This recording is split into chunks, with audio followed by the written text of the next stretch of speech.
134장입니다. 134페이지입니다. 출애굽기 34장 1절부터 9절까지 한 절씩 교독합니다. 여호와께서 모세에게 이르시되 너는 돌판두를 처음과 같이 다듬어 만들라. 네가 깨뜨린 처음 판에 있던 말을 내가 그 판에 쓰리니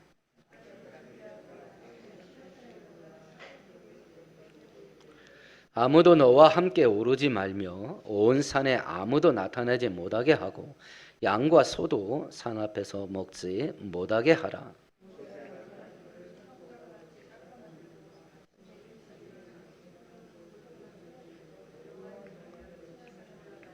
여호와께서 구름 가운데 강림하사 그와 함께 거기 서서 여호와의 이름을 선포하실세.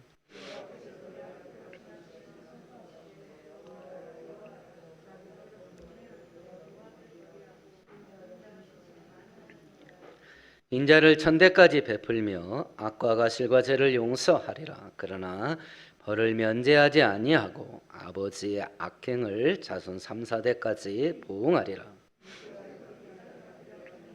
함께합니다. 이르되 주여 내가 은총을 입었거든.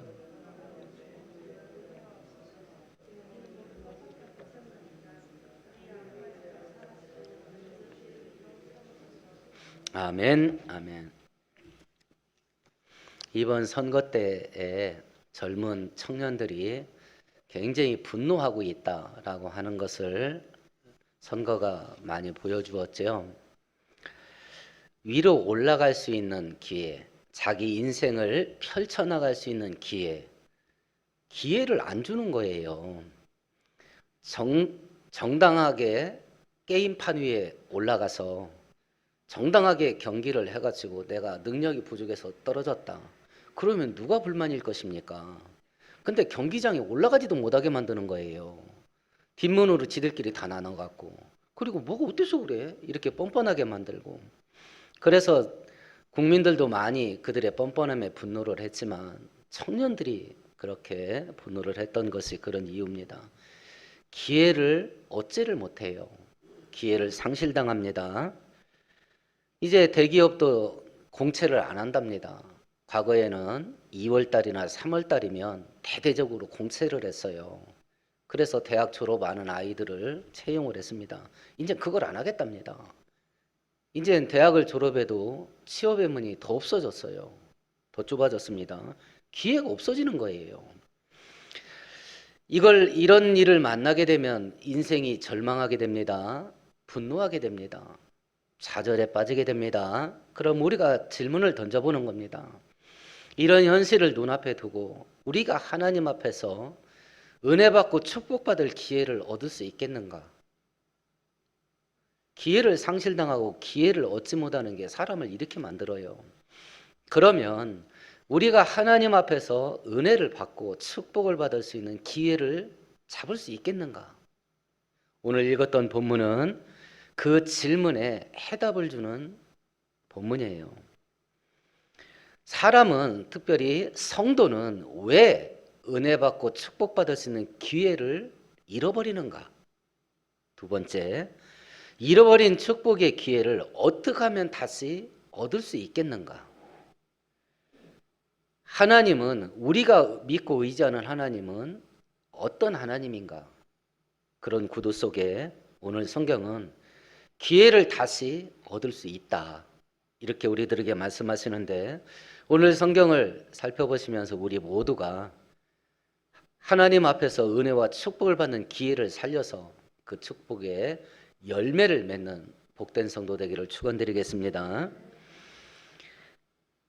우리가 앞으로 좀 넘어가 보십시다. 32장으로 넘어가 보셔요.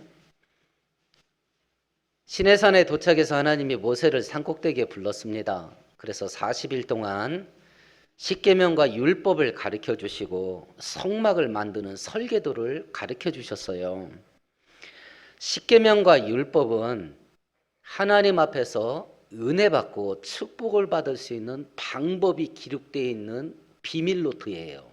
누구한테도 안 알려줬어요. 이스라엘 백성들에게만 알려준 거예요. 그러니까 비밀 노트예요. 어떻게 하면 하나님의 복을 받고 어떻게 하면 하나님의 축복을 받을 수 있는 그 방법을 기록한 거예요. 그걸 하나님께서 모세에게 주고 너 이렇게 요대로 하면 내 복을 받을 수 있는 비법을 기록한 거다 이게. 그러니까 이거 가지고 산 아래 내려가서 백성들에게 다 알려줘라. 그리고 그 돌판을 받은 거예요. 그 돌판을. 그리고 그것이 영원히 변함없는 비밀 방법이라는 걸 상징하는 의미로 종이에다 쓰지 않고 돌판에다 써준 겁니다. 이건 영원히 바뀌지 않는다. 돌판에 써준 거예요. 우리는 성경 말씀대로 살아야 된다. 하나님 뜻대로 살아야 된다. 이런 말을 들으면 하나님이 내 인생을 간섭한다. 나도 하고 싶은 게 있는데 하나님이 내 인생을 억압한다. 나 하고 싶은 거 못하게. 하나님이 나를 노예처럼 부려먹으려고 한다. 자기가 원하는 대로 하라고. 이렇게 생각들을 해요. 우리 아담의 타락한 죄악의 본성이 강팍해서 순종해라 라고 하면 그 생각부터 퍼뜩 드는 거예요. 만일 주변 사람들에게 돈 버는데 귀신이다 라는 소리를 듣는 사람이 있다 싶시다. 부동산을 하든지 건물을 하든지 토지를 하든지 주식을 하든지 어디다 투자를 하든지 그 사람이 손대면 손해보는 적이 한 번도 없어. 돈 버는데 귀신이에요. 이런 능력이 있는 사람이 나를 진짜 도와주려고, 나 속여서 사기치려는 마음이 전혀 없어요. 나를 진짜 도와주려고, 야 내가 하라는 대로만 해. 그러면 돈 번다. 이렇게 했다 치십시다. 그러면 그 사람이 내가 하라는 대로 해 라고 하는 그 말을 네가 뭔데? 라고 할 사람이 있겠습니까? 나도 내 하고 싶은 대로 있는데 내 돈인데 왜 네가 하라는 대로 내 돈을 써야 돼? 내가 생각하는 대로 돈 쓰고 싶다 나. 그렇게 할 사람이 있겠습니까? 유독 하나님에게만 억압당한다 생각해요. 유독 하나님에게만 내 인생을 간섭한다 말합니다. 하나님께서 이대로만 해라 라고 말한 이유가 뭡니까? 그게 죽는 길을 피하고 복받을 수 있는 유일한 길이기 때문에 그렇습니다. 그걸 돌판에다 써준 거예요. 그걸 그대로만 하면 이제 삽니다. 그대로만 하면 하나님의 축복의 열매를 마음껏 따먹을 수 있습니다. 그 비밀을 받은 거예요. 비밀을. LH 직원들이 내부 정보 가지고 여기저기 투자를 했습니다. 그런데 그 방법을 가지고 자기만 땅 산 사람이 있고 몇 사람에게 알려준 사람이 있습니다. 많아야 몇 사람이야. 그 땅 사면 그 근처 사면 손해볼 일이 없어요. 막 3배 5배씩 오릅니다. 그 비밀을 알고 왜 자기만 샀을까요? 왜 알려줬어도 한두 명, 몇 사람에게나 알려줬을까요? 돈 되는 건요 남에게 말하는 거 아닙니다. 말 안 합니다. 하나님께서 우리들에게 주신 이 성경 말씀은 죽는 길을 피하고 하나님의 은혜만 받을 수 있는 비밀 방법이에요. 그걸 우리에게 다 알려준 거예요. 다 알려준 겁니다. 그걸 받은 거예요, 우리는. 그걸 받아가지고 모세가 이제 이스라엘 백성들에게 알려주려고 내려오고 있습니다. 약속은, 축복의 약속은 받았습니다. 근데 아직 열매는 못 따먹었습니다. 그때 어떤 일이 벌어졌냐면 출애굽기 32장 19절을 같이 읽어봅니다. 진에 가까이 이르러 그 송아지와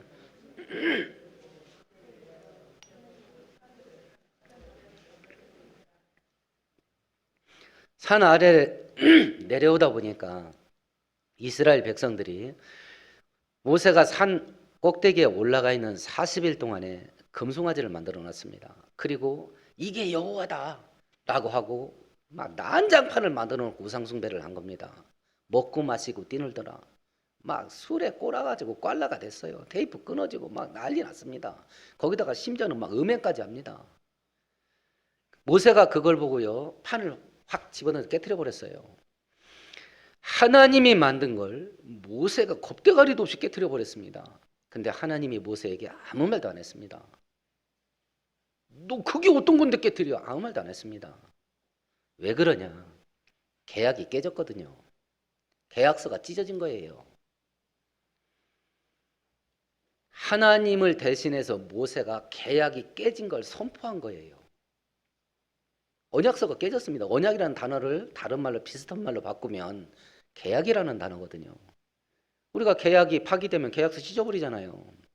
계약이 파기됐어요. 축복의 약속은 받았습니다. 그 약속이 열매를 맺어서 축복의 열매를 따먹기도 전에 계약이 파기됐어요. 왜 그러냐? 그렇게 만든 게 뭐냐? 죄와 불순종이에요. 너 이상한 짓 좀 하지 마. 그걸 우리는 내 인생에 태클 거는 거라고 생각을 해요. 내 인생을 간섭하는 거라고 생각해요. 하나님이 불순종하는 걸 왜 이렇게 싫어하시냐? 계약을 파괴하는 행위라서 그래요. 계약이 파괴됐습니다. 그래서 32장 27절과 28절을 보면 이 우상숭배의 징계와 심판으로 특별히 28장에 보면 3,000명이 징계를 받아서 죽임을 당해요.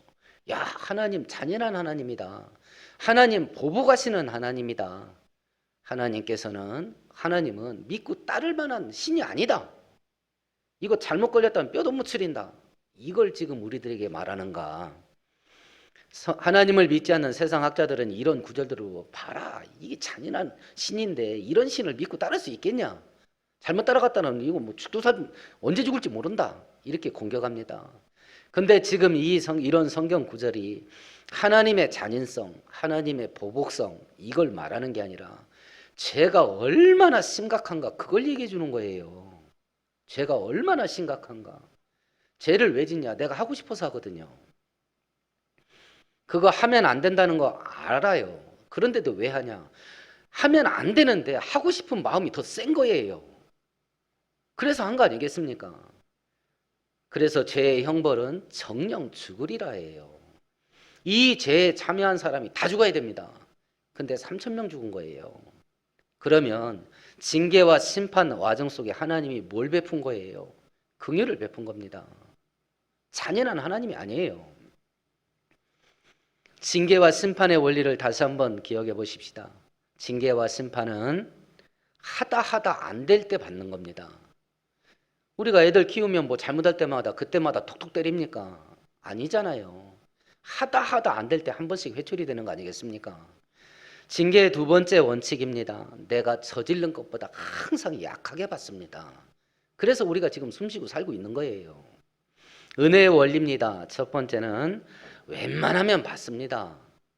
우리가 자식들이 웬만하면 칭찬하잖아요. 귀여워하고. 웬만하면 받아요. 은혜는. 은혜의 원리 두 번째는 우리가 행한 것보다 항상 넘치게 받습니다. 그러니 하나님이 얼마나 좋으신 하나님이에요. 좋을 수밖에 없어요. 그런 하나님께 요대로만 하면 복 받는다 하는 비법을 받았어요. 근데 축복의 열매가 맺혀지기도 전에 깨트려 버리는 거예요. 자, 이제 축복의 기회가 사라졌습니다. 은혜가 사라졌어요.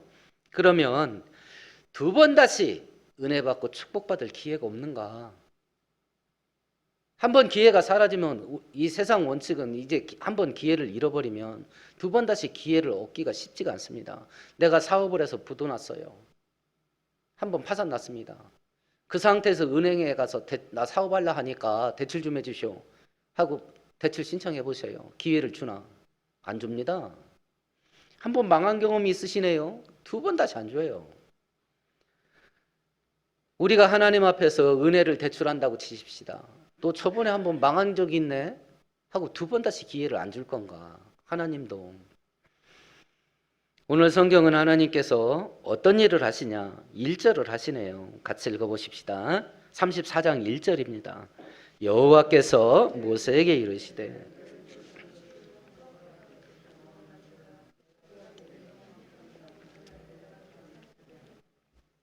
돌판 두 개를 다시 만들어서 산 위로 올라와라. 처음에 내가 써준 거 다시 써주마. 지금 1절이 뭔 얘기예요? 재계약하자는 이야기죠. 첫 번째 계약은 파기됐으니 재계약하자. 그러면 내가 어떤 건물을 계약을 했어요. 아, 나 그거 안 할랍니다 하고 파기를 했어요.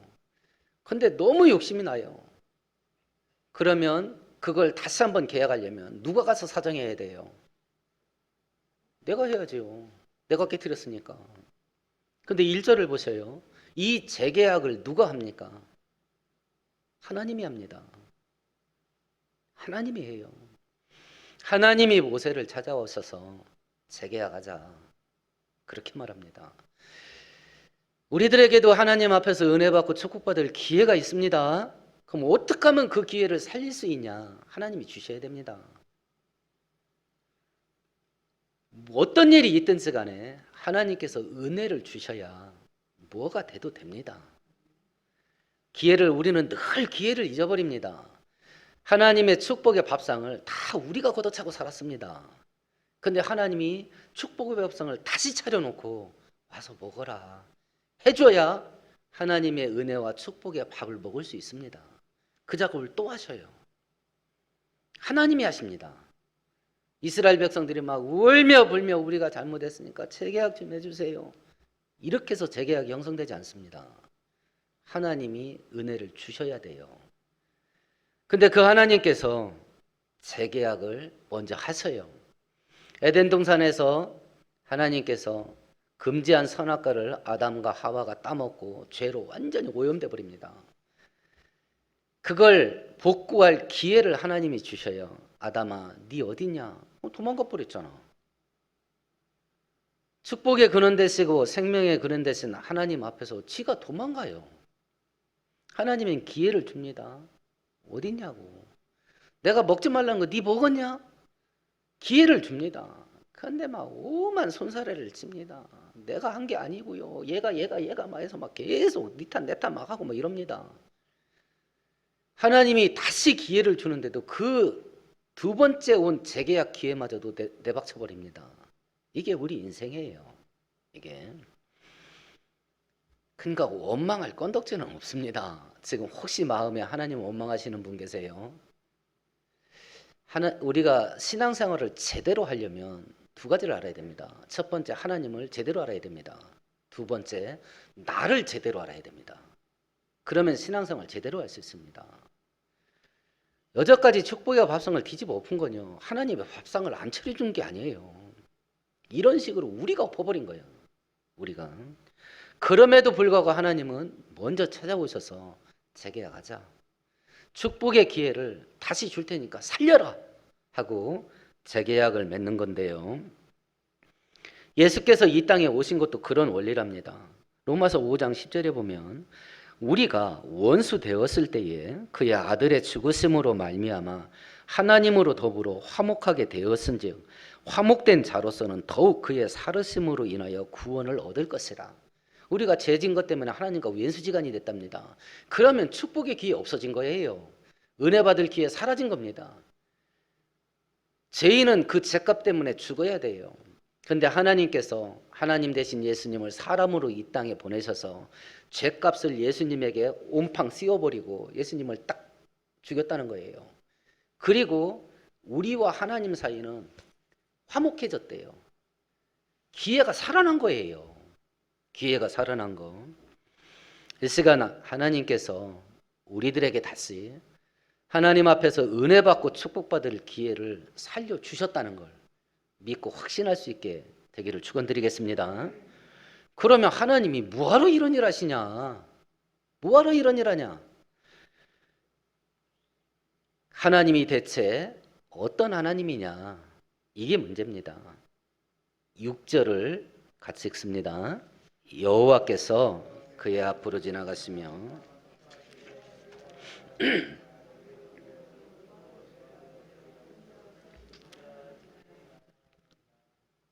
하나님께서 두 번째 모세 앞을 지나가시면서 모세에게 자기를 소개하셔요.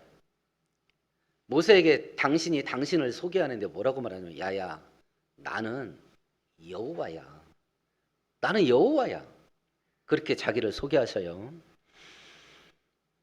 왜 하나님이 계속 뒤통수 침을 당하고 당신이 택한 당신의 자녀들에게 계속 등에 칼꽂힘을 당하면서도 왜 계속 재계약해 주시냐? 이유가 뭐냐? 6절에서는 당신이 여호와라서 이런 일을 한답니다. 그럼 여호와라는 이름의 뜻이 뭐냐? 이 단어 자체만은 전능자라는 의미가 있습니다만 이것이 가장 처음 언급된 게 이제 출애굽기 3장 15절인데 이렇게 되어 있습니다. 하나님이 모세에게 이르시되 너는 이스라엘 자손에게 이같이 이르기를 너희 조상의 하나님 여호와 곧 아브라함의 하나님 이삭의 하나님 야곱의 하나님께서 나를 너희에게 보냈다 해라. 여호와라는 이름이 조상들 이름 아브라함과 이삭과 야곱의 이름과 결합되면 약속하신 것을 반드시 지키시는 전능하신 하나님이라는 의미가 돼요. 왜 이렇게 해주냐? 이스라엘 백성들은 계속 계약을 파기했거든요. 계속 배신하고. 근데 하나님께서는 아브라함에게 약속한 게 있었어요. 두 가지를 약속했죠. 땅을 준다. 두 번째, 네 후손들 번성케 해주마. 이 두 가지를 약속했는데 지금 이스라엘 백성들은 그 계약을 파기한 거예요. 그런데도 하나님은 내가 한 약속은 나는 지켜준다. 그래서 재계약이 일어나는 거예요. 하나님은 여호와 하나님, 약속한 것을 반드시 지키시는 신실하신 하나님. 그래서 믿을만 해요. 후회됨이 없습니다. 신실하다라는 단어의 뜻이 뭐냐면 믿음직하다라는 뜻이에요. 믿을만 하다는 뜻입니다. 여호와라는 단어에 그 뜻이 있는 거예요. 누군가가 약속을 했는데 그 약속을 지켜주려면 두 가지 조건이 돼야 됩니다. 자, 예배 끝나고 제가 여러분들 살기 힘드시죠? 10억씩 드릴 테니까 요즘 정치인들은 얼마씩 준다고 막 그러잖아요. 저도 10만 원이 뭡니까 쪼잔하게 전 10억씩 줍니다. 예배 마치고 10억씩 받아가세요. 그러면 저한테 10억 주세요 하고 올 사람 있겠습니까? 여러분이 저를 알잖아요. 먹고 죽을 돈도 없다는 거. 누가 오겠어? 약속을 지키려면 첫 번째 능력이 있어야 돼요. 그 약속을 지켜줄 능력. 제가 돈이 이재용 씨 같은 경우는 10억씩 다 줄만 하잖아요. 근데 그 사람에게는 결정적으로 능력은 있지만 뭐가 없습니까? 나한테 그 돈을 줄 마음이 없지요. 마음이 없습니다. 약속이 이루어지려면 두 가지가 있어야 돼요. 그 약속을 지켜줄 능력이 있어야 되고 두 번째, 나에게 그 약속을 이루어줄 마음이 있어야 돼. 첫 번째는 능력이 있는데 신실하셔. 근데 그 능력이 있는 신실한 하나님은 6절 후반절에 보면 두 번째 어떤 하나님이냐? 6절을 다시 한번 읽어봅시다. 여호와께서 그의 앞으로 지나시며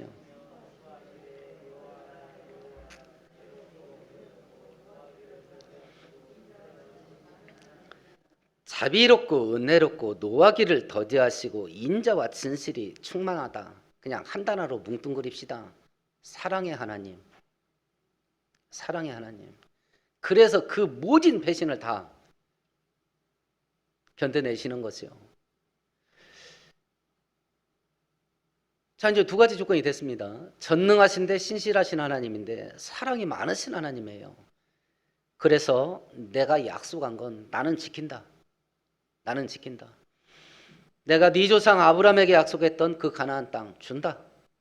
두 번째, 너희들을 번성케 하는 거 그건 이루어졌습니다. 애굽 땅에서 70명 내려갔다가 지금 장정만 60만 됐으니까 아이들과 여자들과 노인까지 합치면 최소 200만에서 최대 300만까지 가능한 한 민족이 됐으니까 지금 땅을 주로 데리고 가는 중이고요. 그래서 하나님께서 이런 일을 하신다. 하나님께서 당신이 택한 백성들을 인도하시겠다고 약속하셨으니 우리 갈 길을 인도하실 겁니다. 하나님께서 당신이 선택한 자녀들을 지키고 보호한다고 약속하셨으니 이 세상이 어떻게 흉폭하게 흘러간다 하더라도 우리들을 지키고 보호하실 겁니다.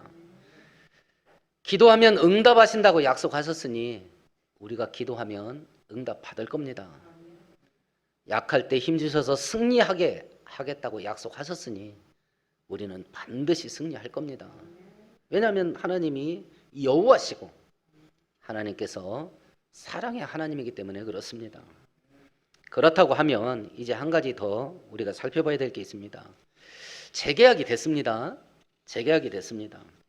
그러면 이 재계약이 다시 맺어진 이 계약이 어떻게 해야 지속될까? 이게 계약이 지속돼야 될 거 아니겠습니까? 회복된 계약이. 그걸 하나님께서 우리들에게 뭐라고 말씀하시냐면 12절을 같이 읽어봅니다. 너는 스스로 삼가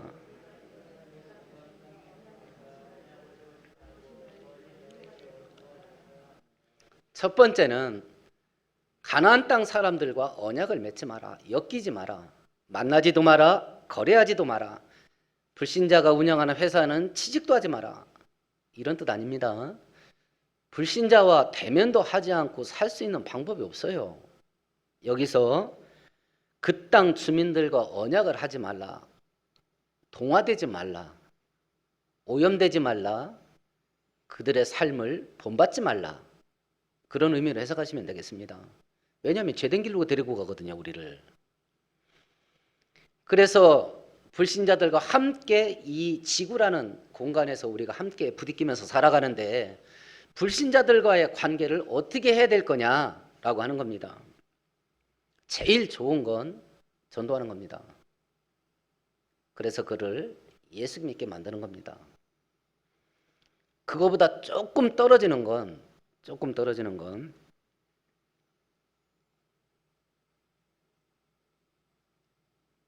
그들의 삶의 방식에 따라가지 않는 겁니다. 따라가지 않는, 같이 어울려 살기는 하는데 따라가지 않는 거예요. 오염되지 않는 겁니다.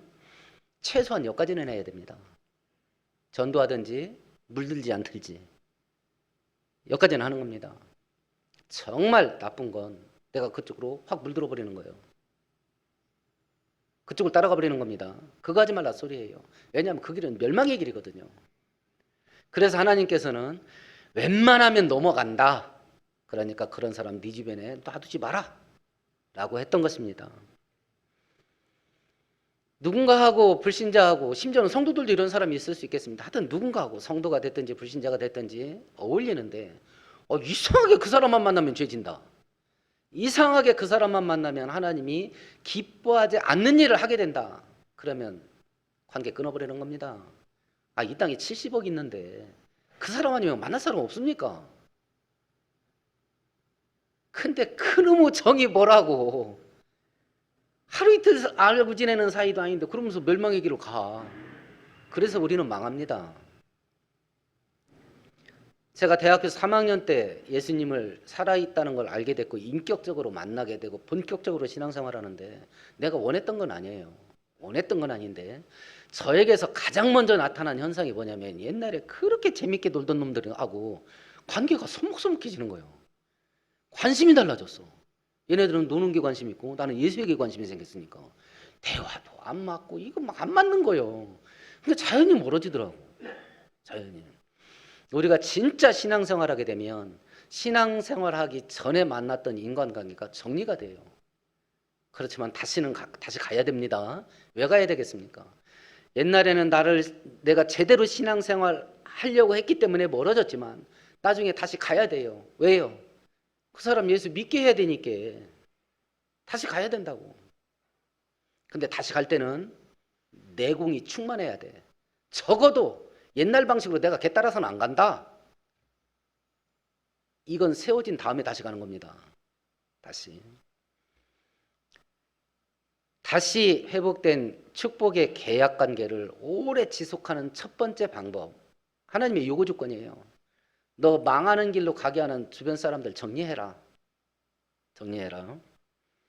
두 번째, 13절과 14절을 같이 읽어봅니다. 너는 도리어 그들의 제단들을 헐고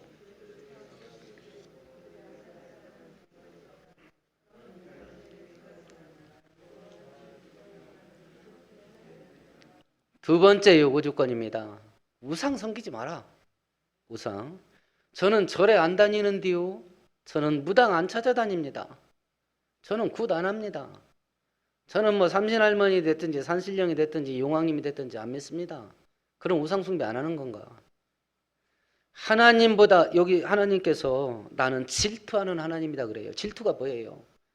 질투. 누군가가 나보다 다른 걸 더 좋아해. 그게 질투 아니에요. 하나님께서 질투할 만한 걸 갖고 있는 것은 우상숭배입니다. 하나님이 질투할 만한 거. 하나님보다 더 좋아하고 하나님보다 더 애지중지하고 하나님보다 더 귀중하게 여기는 거. 전부 하나님 보시기에 너 그거 우상이요 라는 판단 받는 것입니다. 내 자녀를 하나님보다 더 좋아한다면 자녀가 우상입니다. 이 시대 그 어린 아이들을 키우는 부모들은 이렇게 되기 십상입니다. 저 어렸을 때 신앙생활했던 저 부모 세대 신앙은 애가 아파도 교회 갈 때 되면 들쳐업고 오는 부모들 많았습니다. 자는 거 업고 오는 건 당연했고, 근데 요즘 젊은 그 성도들한테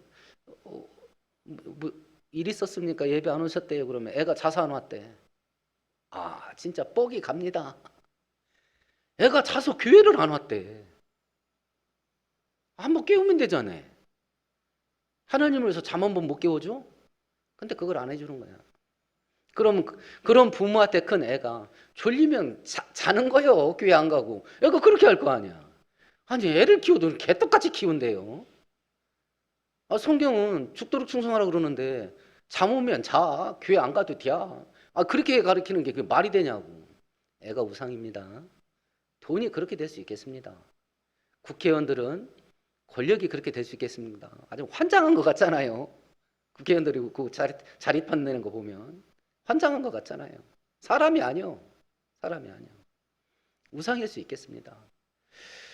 각자 자기 마음을 들어가 보세요. 그리고 양팔저우를 놓고 하나님과 돈, 하나님과 성공과 출세, 하나님과 편하고 재밌는 거 올려놔 보세요. 진짜 천하의 어떤 것을 올려놔도 하나님 자리를 움직일 수 있는 건 내 인생 속에 없어. 이렇게 말할 수 있겠는가? 그렇게 살으라는 거예요.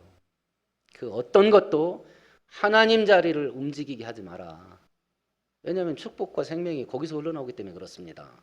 그래서 잠언서에 보면 무릇 심지가 견고한 자를 여호와께서 축복하시느니라 라고 한 이유도 여기 있는 거예요. 심지가 흔들림이 없어야지. 근데 마음이 정함이 없어요. 기분 나쁘다고 기분 나쁘다고 신앙생활 안 하고 수틀린다고 안 하고 별의 별것으로 안 해버리니까 두 가지를 요구하셨어요. 내가 은혜로 재계약한다. 그런데 너를 멸망길로 끌고 가는 세상 사람들한테 오염되지 마라. 두 번째, 내 앞에서 나보다 귀중하게 여기고 더 사랑하는 거 두지 마라. 그러면 어떤 일이 벌어질 거냐? 어떤 일이? 오늘 본문에 보시면 하나님께서 우리를 위해서 이루시는 약속의 말씀이 있습니다. 첫 번째는 우리들에게 하나님께서 크고 위대한 일을 네가 복받을 길에서 벗어나지만 마라. 그러면 내가 크고 위대한 일을 이루어주마. 크고 위대한 일.